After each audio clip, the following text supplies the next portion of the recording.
What if everything you thought you knew about the world was carefully constructed? What if the news you watch, the food you eat, the money in your pocket, and even the history you were taught in school was filtered, manipulated, and curated by people who never wanted you to ask questions? Right now, at this very moment, there are rooms you will never enter, documents you will never read, and conversations happening behind doors so thick that not even the most powerful journalists on earth can hear what's being said. And the terrifying part? It's not a conspiracy theory. It's documented. It's proven. And most of it has been hiding in plain sight for decades.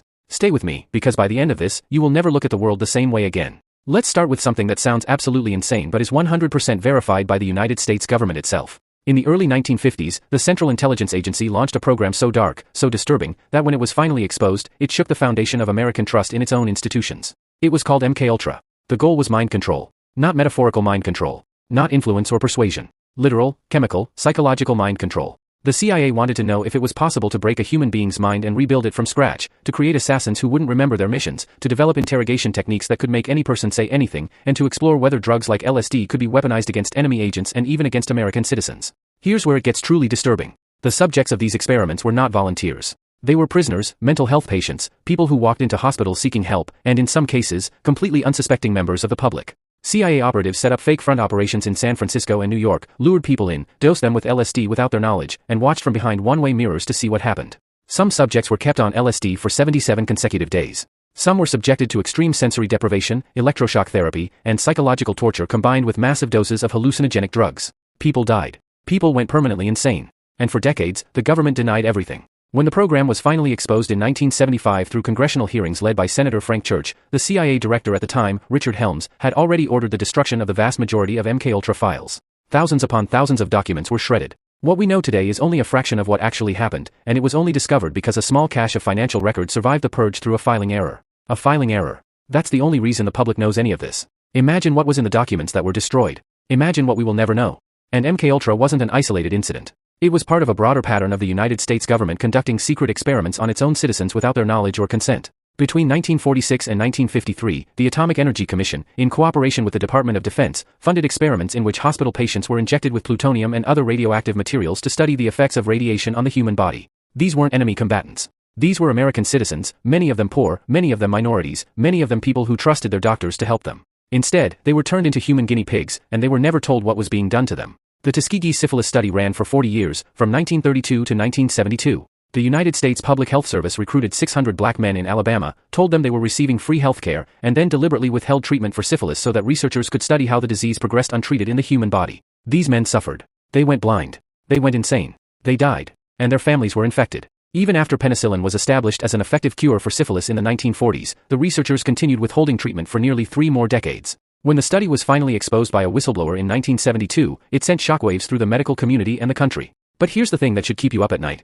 It wasn't exposed by the government. It wasn't exposed by oversight. It was exposed by a journalist. If that journalist hadn't pursued the story, how much longer would it have gone on? Now let me ask you something. If a government is willing to do these things to its own people, things that are now confirmed and documented, what else might be happening right now that we simply don't know about yet? Let's talk about surveillance, because this is where the modern era gets truly unsettling. Before Edward Snowden came along in 2013, if you told someone that the United States government was collecting every single phone call, every text message, every email, every internet search, and every piece of digital communication from hundreds of millions of Americans and billions of people worldwide, you would have been called paranoid.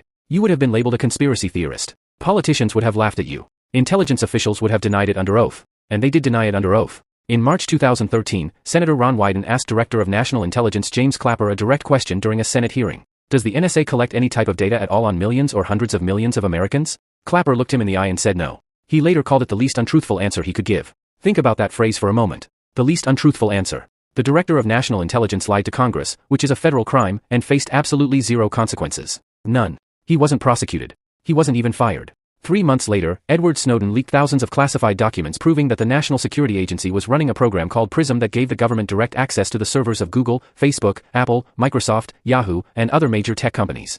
They were collecting everything. Your photos, your emails, your video calls, your search history, your location data. Every digital footprint you left anywhere on the internet was being vacuumed up and stored in massive data centers, including a facility in Utah that can store exabytes of information, quantities so large that we don't even have common language to describe them. And it wasn't just Americans.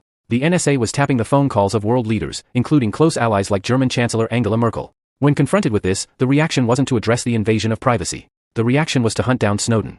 He was charged under the Espionage Act and forced to flee the country. The message was clear. The crime wasn't the surveillance. The crime was telling people about it. But here's what most people still don't understand. The Snowden revelations were just the tip of the iceberg. Intelligence agencies around the world, from the United Kingdom's GCHQ to Australia's ASD to Israel's Unit 8200, operate similar programs, often sharing data with each other through agreements like the Five Eyes Alliance, which includes the United States, the United Kingdom, Canada, Australia, and New Zealand. This arrangement allows each country to spy on the other citizens and then share the data, effectively circumventing domestic laws that prohibit spying on your own people. It's a loophole the size of a continent, and it's been operating for decades. And surveillance technology has only gotten more sophisticated since 2013. Facial recognition systems are now deployed in cities around the world. China's social credit system tracks citizens' behavior and assigns them scores that determine what jobs they can have, what schools their children can attend, and whether they can travel. But don't think for a second that this is just a Chinese phenomenon. Cities across the United States and Europe are deploying similar technologies under the guise of public safety. Private companies like Clearview AI have scraped billions of photos from social media platforms and built facial recognition databases that are sold to law enforcement agencies.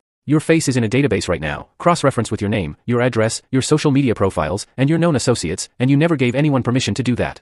Now let's shift gears and talk about something that affects every single person watching this, no matter where you live. Money. Specifically, the system of money that governments have built, the secrets they keep about how it actually works, and why they don't want you to understand it. Most people think that money is created by the government. They think that somewhere, there's a printing press churning out bills, and that the government carefully manages how much money is in circulation. That's not how it works. Not even close.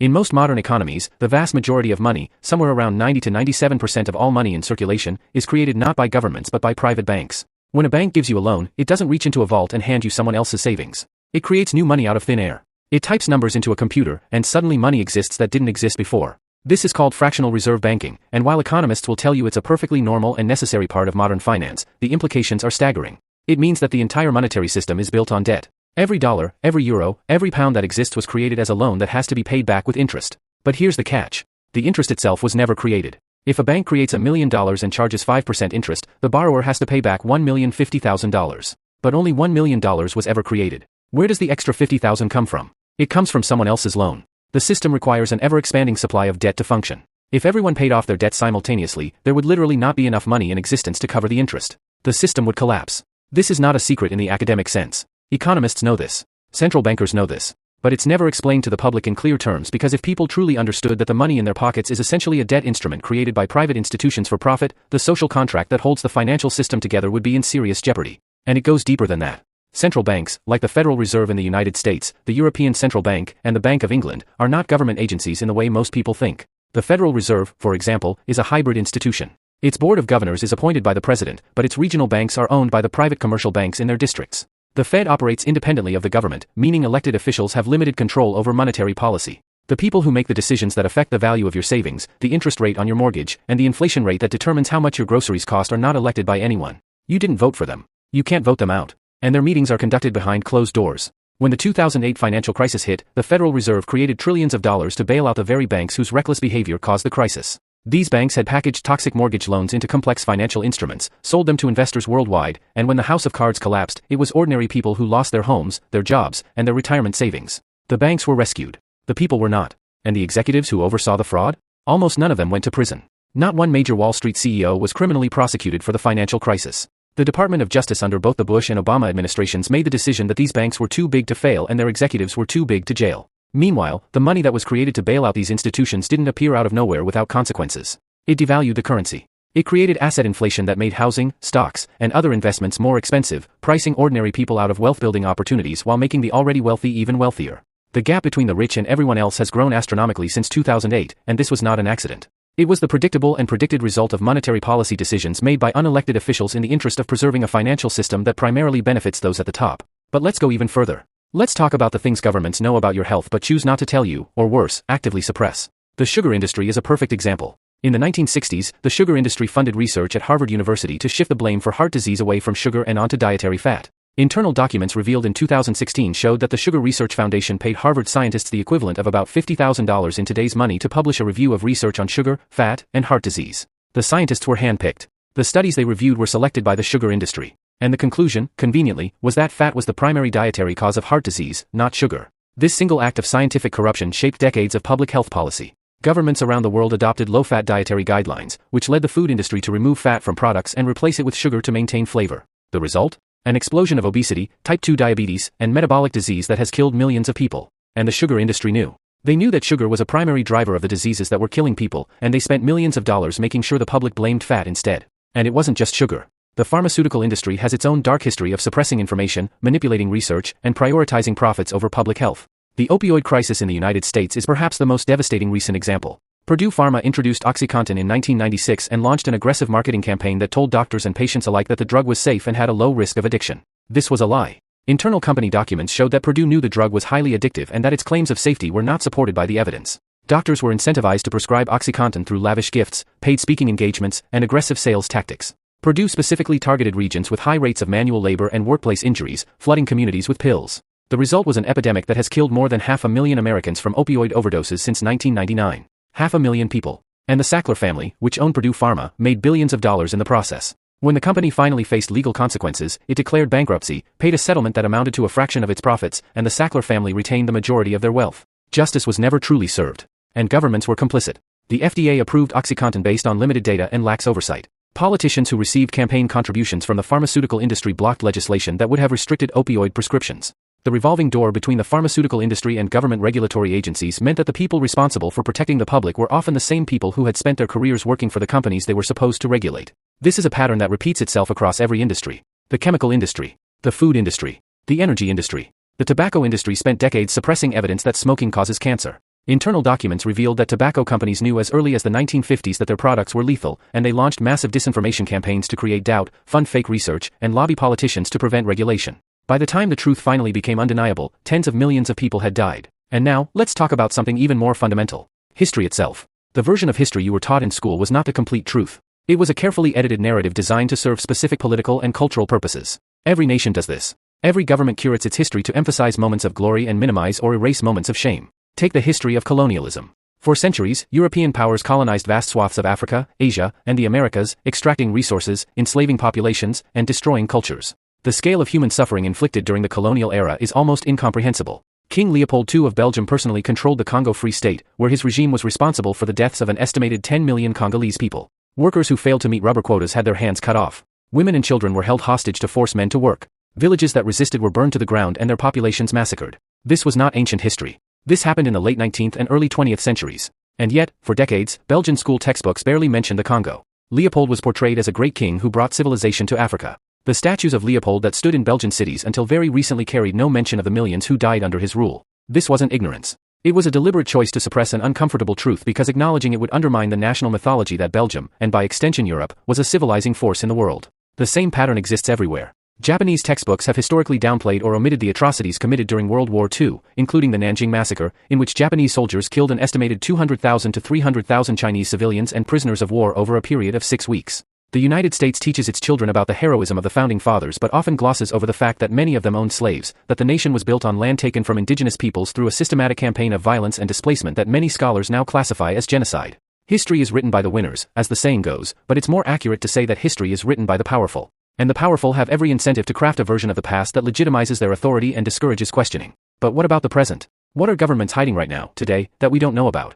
Let's talk about the food supply. In many countries, particularly the United States, the food that sits on supermarket shelves contains ingredients and chemicals that are banned in other parts of the world. The United States permits the use of thousands of food additives that are restricted or prohibited in the European Union, including certain artificial colors linked to hyperactivity in children, growth hormones in beef production, and pesticide residues at levels that European regulators consider unsafe. Glyphosate, the active ingredient in the world's most widely used herbicide, Roundup, is sprayed on vast quantities of food crops in the United States. The World Health Organization's International Agency for Research on Cancer classified glyphosate as probably carcinogenic to humans in 2015. Internal Monsanto documents revealed through litigation showed that the company had evidence of potential health risks and worked to suppress independent research, ghostwrite scientific papers, and influence regulatory agencies to maintain the product's approval. Bayer, which acquired Monsanto, has paid billions of dollars in settlements to cancer victims, yet glyphosate remains in widespread use. And it's not just pesticides. The meat industry in the United States routinely uses antibiotics in livestock production, not to treat sick animals but to promote growth and prevent disease in the cramped, unsanitary conditions of factory farms.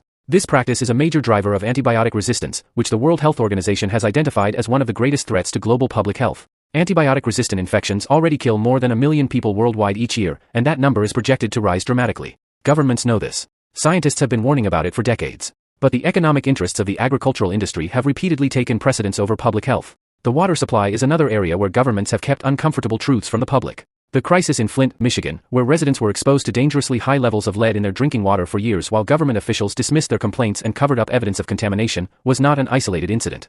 Lead contamination affects water systems in cities and towns across the United States and around the world. A Reuters investigation found thousands of communities across America with lead poisoning rates higher than Flint's. Many of these communities are poor. Many are predominantly minority. And in most cases, the contamination went unaddressed for years because testing protocols were designed to minimize the appearance of a problem rather than to actually identify one. The Environmental Protection Agency's own testing methods have been criticized for allowing utilities to game the system, flushing water lines before testing, selecting testing sites that are least likely to show contamination, and using statistical methods that obscure the true extent of the problem. In other words, the agency charged with protecting the environment and public health has, in many cases, been more concerned with protecting the reputation of water utilities and avoiding political embarrassment than with ensuring that people have safe water to drink. Now let's talk about something that governments around the world are deeply invested in controlling, and that is the flow of information itself. We've already discussed surveillance, but the manipulation of information goes far beyond simply collecting data on citizens. Governments actively shape what information reaches the public and how that information is framed. Operation Mockingbird was a CIA program that began in the early 1950s to influence domestic and foreign media. The CIA recruited journalists, editors, and media executives to plant stories, suppress unfavorable coverage, and shape public opinion on behalf of the agency. At its peak, the CIA had relationships with major news organizations including The Washington Post, The New York Times, CBS, and Time magazine. Journalists were paid to write stories favorable to CIA interests. Editors were pressured to kill stories that might embarrass the agency. And foreign media outlets were covertly funded to promote pro-American narratives during the Cold War.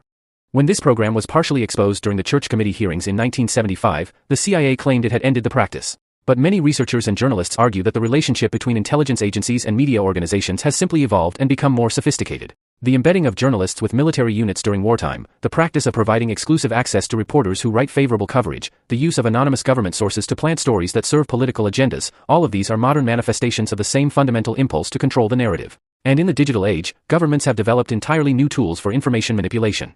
Social media platforms have become battlegrounds for influence operations conducted not only by foreign adversaries but by domestic intelligence and military agencies. The United States military's Joint Special Operations Command developed programs to create fake social media personas for use in influence operations abroad. The British military's 77th Brigade is specifically tasked with information warfare and social media operations. Israel's government has funded programs that pay citizens to post pro-Israel content on social media. Russia's Internet Research Agency, which gained international attention for its interference in the 2016 US presidential election, is just one of many state-sponsored troll operations around the world. The implications are profound. When you read a news article, watch a video, or scroll through social media, you have no way of knowing whether the content you're consuming was organically created or was planted, funded, or amplified by a government agency with a specific agenda. The information environment has become so polluted that distinguishing genuine content from manufactured propaganda is nearly impossible for the average person. And that, many would argue, is exactly the point. When people can't tell what's real and what isn't, they become easier to control. They either believe everything, which makes them susceptible to manipulation, or they believe nothing, which makes them apathetic and disengaged.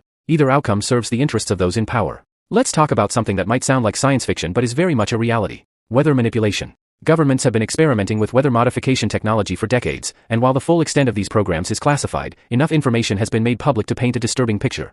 The most well-documented example is Operation Popeye, a United States military cloud seeding operation conducted during the Vietnam War. From 1967 to 1972, the U.S. Air Force flew thousands of missions over Laos and Vietnam, seeding clouds with silver iodide to extend the monsoon season, cause flooding, and disrupt enemy supply lines along the Ho Chi Minh Trail. The program was classified and its existence was denied by the government until it was exposed by investigative journalist Jack Anderson in 1972. When it was revealed, the international outcry led to the Environmental Modification Convention of 1977, which banned the use of weather modification technology for hostile purposes. But that treaty did not ban weather modification research or non-hostile applications, and countries around the world have continued to develop and deploy these technologies. China has the world's largest weather modification program, employing tens of thousands of people and using aircraft, rockets, and ground-based generators to seed clouds, suppress hail, and attempt to control rainfall. Before the 2008 Beijing Olympics, China fired over 1,000 rain dispersal rockets to ensure clear skies during the opening ceremony. The United Arab Emirates has invested heavily in cloud seeding technology to increase rainfall in the desert. Russia has used weather modification to ensure clear skies during national holidays and military parades.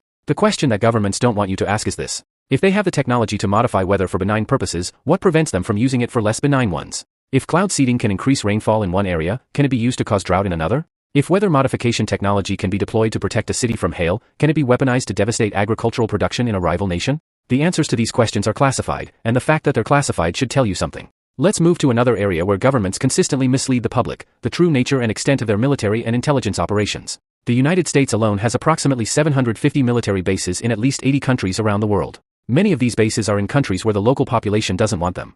Some are in countries that most Americans couldn't find on a map. And the operations conducted from these bases, from drone strikes to special operations raids to intelligence gathering missions, are often kept secret from both the American public and the citizens of the host nations. The drone program is perhaps the starkest example. Since 2001, the United States has conducted thousands of drone strikes in countries including Pakistan, Yemen, Somalia, Libya, and Syria. Many of these strikes have targeted individuals who were never charged with a crime, never tried in court, and whose identities were sometimes not even known to the operators pulling the trigger.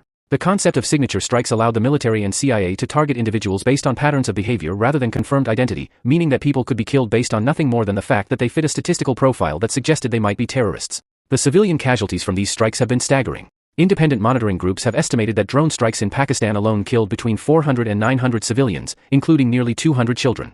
The U.S. government consistently downplayed these numbers, classifying all military-age males killed in strike zones as enemy combatants unless specific intelligence posthumously proved them innocent. In other words, if you were a man of fighting age and you happened to be in the wrong place at the wrong time, you were automatically counted as a terrorist after you were dead. This accounting trick allowed the government to claim extremely low civilian casualty rates that bore no resemblance to reality. And drone strikes are just one piece of the puzzle. The United States has been involved in covert regime change operations in countries around the world for decades. The CIA orchestrated the overthrow of democratically elected governments in Iran in 1953, Guatemala in 1954, the Congo in 1960, and Chile in 1973, among others. In each case, the elected leader was replaced with an authoritarian regime friendly to American interests, often with devastating consequences for the local population. Iran's Mossadegh was replaced by the Shah, whose brutal secret police, trained by the CIA, tortured and killed thousands.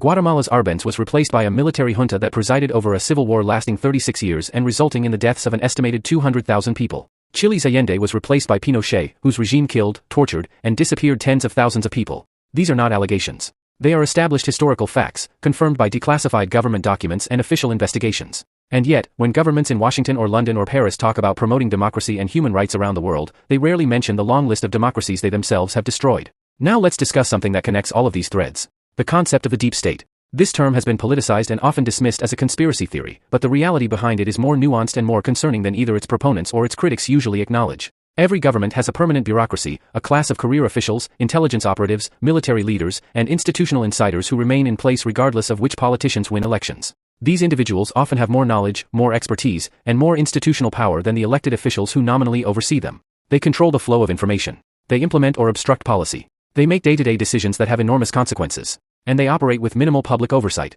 This is not a secret cabal meeting in a dark room. It's the natural result of large, complex government institutions that operate with extensive secrecy provisions, classified budgets, and limited accountability. The intelligence community alone operates with a budget that is partially classified, meaning that even members of Congress who appropriate the funds don't always know exactly how the money is being spent. The so-called black budget funds programs that are so secret that their very existence is classified, let alone their activities or outcomes. When a newly elected president takes office, they are briefed on some of these programs. But former officials have acknowledged that there are programs so sensitive that knowledge of them is restricted even within the highest levels of government. The need-to-know principle means that information is compartmentalized to such an extreme degree that no single person, not even the president, has a complete picture of everything the government is doing at any given time. This raises a fundamental question about democracy. If the people we elect to govern us don't know everything the government is doing, and if the permanent bureaucracy that does know is not accountable to the public, then in what meaningful sense are we governing ourselves? Let's talk about tax havens, because this is another area where the gap between what governments say and what they do is enormous. Politicians regularly talk about the importance of everyone paying their fair share, about fiscal responsibility, and about the need to fund public services. But the same governments that make these speeches have created and maintained a global network of tax havens that allow the wealthy and powerful to hide trillions of dollars from taxation. The Panama Papers leak in 2016 exposed the offshore financial dealings of world leaders, billionaires, celebrities, and criminals from around the world. More than 11 million documents from the Panamanian law firm Mossack Fonseca revealed how the global elite used shell companies, trusts, and offshore accounts to hide wealth, evade taxes, and launder money. The leak implicated 12 current or former world leaders, including the prime ministers of Iceland and Pakistan, and revealed offshore holdings linked to close associates of Russian President Vladimir Putin, Chinese President Xi Jinping, and numerous other heads of state. The Pandora Papers, released in 2021, were even larger, comprising nearly 12 million documents from 14 offshore service providers. They revealed the secret financial dealings of 35 current and former world leaders and more than 300 other public officials from 90 countries. The total amount of wealth hidden in offshore tax havens is estimated to be somewhere between $20 and $32 trillion. That's trillion with a T. To put that in perspective, it's roughly equivalent to the combined GDP of the United States and Japan. And here's the crucial point. This system doesn't exist despite governments. It exists because of governments. Tax havens operate under the legal frameworks created and maintained by sovereign nations. The British Crown dependencies and overseas territories, including the Cayman Islands, the British Virgin Islands, and Jersey, are among the world's largest tax havens, and they operate under the ultimate authority of the British Crown. The state of Delaware in the United States allows the creation of anonymous shell companies with virtually no disclosure requirements. Luxembourg, the Netherlands, and Ireland have crafted tax policies specifically designed to attract multinational corporations seeking to minimize their tax obligations. When politicians express outrage about tax avoidance and promise reform, they are, in many cases, the same politicians who voted for the laws that made tax avoidance possible, who received campaign contributions from the industries that benefit from these arrangements, and who will retire into lucrative consulting and lobbying positions with the very firms that help the wealthy hide their money. The system is not broken. It is working exactly as designed. It's just not designed to work for you. Now I want to talk about something that touches on the very fabric of daily life and that most people never think about critically. Education. The education system in most countries is not designed primarily to create critical thinkers, creative problem solvers, or informed citizens. It is designed to create compliant workers and obedient consumers. The modern education system was largely shaped during the Industrial Revolution, when economies needed large numbers of workers who could follow instructions, perform repetitive tasks, show up on time, and defer to authority. The factory model of education, with its bells, its rigid schedules, its standardized testing, and its emphasis on memorization over understanding, was designed to produce exactly this kind of worker. And despite the fact that the economy has changed dramatically since the 19th century, the fundamental structure of education has remained remarkably similar. Critical thinking, financial literacy, media literacy, civics, philosophy, these are subjects that would empower individuals to understand and navigate the complex systems that govern their lives. And yet, in most school systems, they are either absent, underfunded, or treated as electives rather than core subjects. Students graduate knowing how to. And this brings us to perhaps the most important secret of all, the one that ties every thread of this discussion together. The fundamental secret that governments don't tell you is that the system is not designed to serve you. It is designed to perpetuate itself. The political system, the financial system, the education system, the media system, the healthcare system, these are not separate entities operating independently. They are interconnected components of a larger structure that is designed, above all else, to maintain the existing distribution of power and wealth. When these systems fail ordinary people, it is not because they are broken. It is because they are working as intended, just not for the people they claim to serve. Politicians don't work for voters. They work for donors. Regulators don't work for consumers. They work for the industries they regulate. Media organizations don't work for viewers. They work for advertisers. And the government, as an institution, doesn't work for citizens. It works for the perpetuation of the government itself and the interests of those who control it. This isn't cynicism. It's observable reality, documented in thousands of studies, investigations, leaks, and historical records. A landmark study by Princeton University researchers Martin Gilens and Benjamin Page analyzed nearly 2,000 policy decisions in the United States and found that the preferences of average citizens had virtually no statistical impact on public policy. None. The preferences of economic elites and organized interest groups, on the other hand, had a substantial and highly significant impact on policy outcomes. The researchers concluded that the United States is more accurately described as an oligarchy than as a democracy. This was not a fringe claim. It was a peer-reviewed study published in one of the most prestigious political science journals in the world. And yet, the machinery of democratic theater continues. Elections are held. Candidates debate. Votes are counted. And the public is encouraged to believe that their participation matters, that the system is responsive to their needs, that change is possible through the established channels. For some issues, in some cases, this is true. But on the fundamental questions of wealth distribution, corporate power, military spending, surveillance, and the structure of the financial system, the evidence suggests that public opinion has little to no effect on policy outcomes. So what do you do with this information? That's the question that matters most, and it's the question that governments are most afraid of people asking. Because knowledge without action is just trivia. But knowledge combined with awareness, with skepticism, with engagement, with a refusal to accept things at face value, that is genuinely dangerous to systems that depend on compliance and ignorance. The first step is simply to question. Question the news you consume. Who owns the outlet? What are their interests? What stories are they not covering and why? Question the food you eat. What's in it? Where did it come from? What chemicals were used in its production? Question the financial system. Who benefits from the current arrangement? Why is financial literacy not taught in schools? Why do the rules seem to favor those who already have wealth? Question the historical narratives you were taught. Whose perspective is represented? Whose is missing? What events were emphasized and what was left out? Question the motives of those in power. Not with paranoid conspiracy thinking, but with the rational skepticism that is the foundation of genuine democratic citizenship. The secrets governments keep are not always dramatic. They're not always about shadowy conspiracies or shocking revelations. Sometimes the biggest secrets are hiding in plain sight, in the structures and systems that we accept as normal simply because we've never been encouraged to examine them critically. The secret isn't always that they're lying to you. Sometimes the secret is that they've built a world where you never think to ask the right questions. And perhaps the greatest secret of all is this: the power to change things still exists. It exists in the collective awareness and action of informed citizens who refuse to be passive participants in systems that exploit them. Every major social change in history, from the abolition of slavery to the fight for civil rights to the labor movement to women's suffrage, was achieved not because those in power voluntarily gave up their advantages, but because ordinary people organized, demanded accountability, and refused to accept the world as it was presented to them.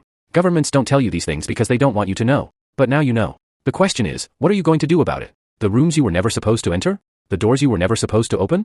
Consider this your invitation to start asking what's behind them. Not because you'll find a single dramatic answer, but because the act of asking, the refusal to accept secrecy as normal, the insistence on accountability and transparency, that is the most powerful force that ordinary people have ever wielded against those who would govern them in darkness. And if history teaches us anything, it's that the darkness doesn't last forever. Secrets come out. Lies are exposed. Systems that depend on ignorance eventually collapse under the weight of truth.